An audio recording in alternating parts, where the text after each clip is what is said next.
Shalom, bab 37 dari buku Kerinduan Segala Zaman.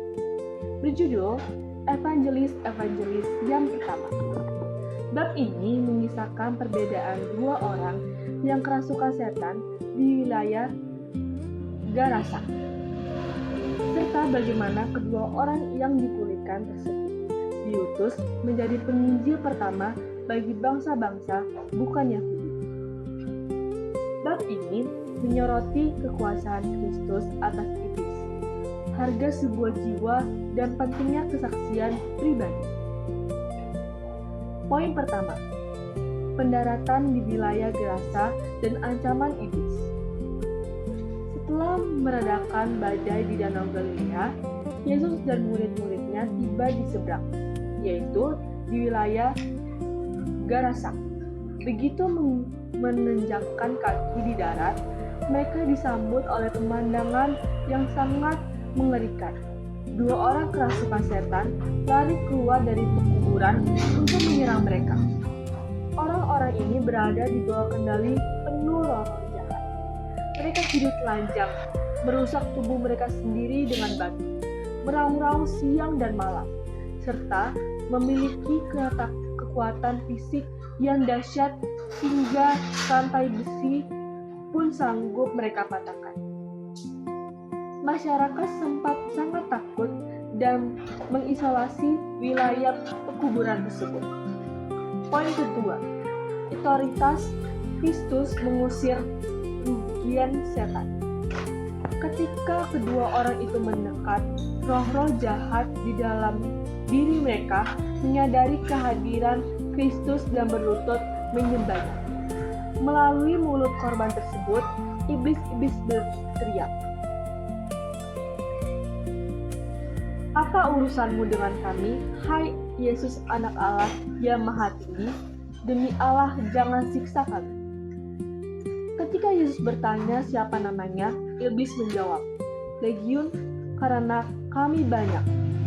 Yesus memerintah roh-roh jahat itu keluar dari kedua orang tersebut.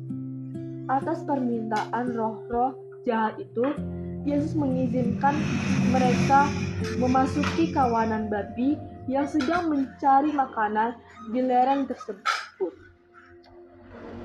Sekitar 2.000 ekor babi, kawanan babi itu seketika menjadi gila, terjun di tepi jurang ke dalam danau, dan mati tenggelam. Poin ketiga, pemulihan total dan penolakan penduduk Gerasa. Penjaga-penjaga babi itu lari ke kota dan menceritakan seluruh peristiwa tersebut. Penduduk kota berbondong-bondong datang ke kuburan dan menemukan pemandangan yang menakjubkan. Kedua orang yang tadinya sangat ganas dan gila, kini duduk di dekat kaki Yesus, berpakaian lengkap dan dalam keadaan sadar atau berakal sehat. Namun, bukannya bersukacita atas pemulihan sesama manusia, penduduk Gerasa justru dipenuhi ketakutan dan kejengkelan atas kerugian materi akibat hilangnya kawanan babi mereka. Mereka menganggap kehadiran Yesus membahayakan mata pencarian mereka.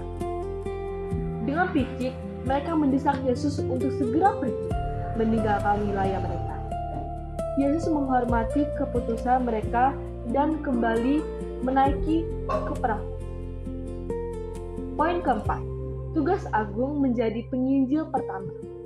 Salah satu seorang yang telah dibebaskan dari setan menyungkur ke depan kaki Yesus dan memohon dengan sangat agar diizinkan ikut bersamanya. Ia takut kembali jatuh ke dalam kekuasaan setan jika ditinggalkan tanpa kehadiran Yesus. Namun, Yesus tidak mengizinkan ikut. Yesus memberikan tugas dan misi baru. Pulanglah ke rumahmu, kepada orang-orang sekampungmu, dan beritahukanlah mereka betapa banyaknya perbuatan yang dilakukan oleh Tuhan atasmu dan bagaimana Ia telah mengasihi engkau. Kedua orang itu baru saja dipulihkan. Untuk mematuhi perintah Yesus, mereka pergi ke seluruh wilayah Dekapolis, seluruh kota, untuk menceritakan mujizat agung yang telah dilakukan Yesus atas hidup mereka.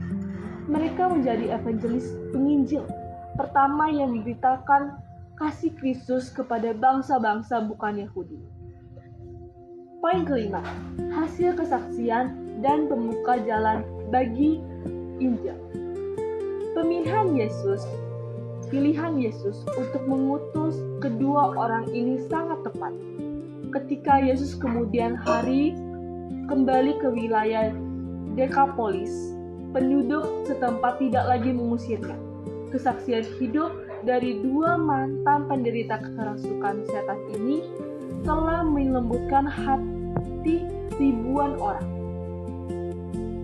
meruntuhkan prasangka mereka, dan menyiapkan tanah hati masyarakat Dekapolis untuk menyambut pengajaran serta pelayanan Yesus. Inti bab ini menunjukkan bahwa tidak ada jiwa yang terlalu hancur atau terhilang hingga tidak dapat dipulihkan oleh kuasa Kristus. Ellen G. White menekan bahwa kualifikasi utama seorang penginjil bukanlah pendidikan teologi yang tinggi, melainkan kesaksian pribadi yang tulus tentang apa yang telah dilakukan Kristus dalam mengubah hidupnya. Pengalaman pribadi bersama Kristus adalah alat penginjil paling ampuh untuk menyentuh hati yang keras dan membuka jalan bagi Injil. Inilah bab 37 dari buku Kehidupan Segala Zaman. Kiranya Tuhan Yesus memberkati.